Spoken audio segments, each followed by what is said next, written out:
দিনটি ছিল 1945 সালের 6 আগস্ট সকাল 8টার পর জাপানের হিরোশিমা শহরে যুক্তরাষ্ট্র লিটল বয় নামের একটি পারমাণবিক বোমা ফেলে। মুহূর্তেই শহরের বড় অংশ ধ্বংসস্তূপে পরিণত হয়। প্রাণ হারান অন্তত 60 থেকে 80 হাজার মানুষ।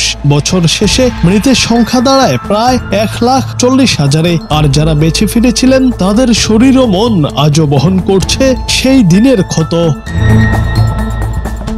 সেই পারমাণবিক বিস্ফোরণের কেন্দ্রবিন্দু থেকে 500 মিটারের মধ্যে যারা ছিলেন তাদের প্রায় সবাই মারা গেছেন। তবে ওই এলাকার একজন বেঁচে যাওয়া মানুষ এখনো জীবিত আছেন। 89 বছর বয়সী তাসুনেহিরো তোমোদা। হিরোশিমা বিশ্ববিদ্যালয়ের দীর্ঘমেয়াদী গবেষণায় দেখা গেছে ওই এলাকায় মাত্র 78 জন তখন বেঁচে ছিলেন, যাদের বয়স ছিল 5 মাস থেকে 54 বছর পর্যন্ত।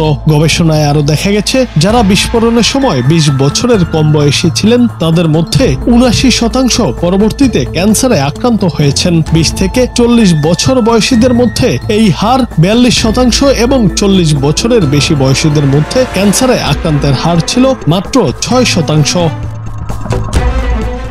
হিরোশিমায় সে সময় প্রায় 1,40,000 কোরিয়ান ছিলেন, যাদের অনেকেই জোরপূর্বক শ্রমে নিযুক্ত ছিলেন। তাদের একজন শিম জিন টায়ে। তার পরিবার গোলা বারুদের কারখানায় কাজ করতেন। বিস্ফোরণের পর কোরিয়ানদের দিয়ে মরদেহ পরিষ্কারের কাজ করানো হতো। স্ট্রেচারে না পেরে ধুলো ঝাড়ার ফালি দিয়ে টেনে এনে স্কুল প্রাঙ্গণে মরদেহ পুড়িয়ে ফেলা হতো।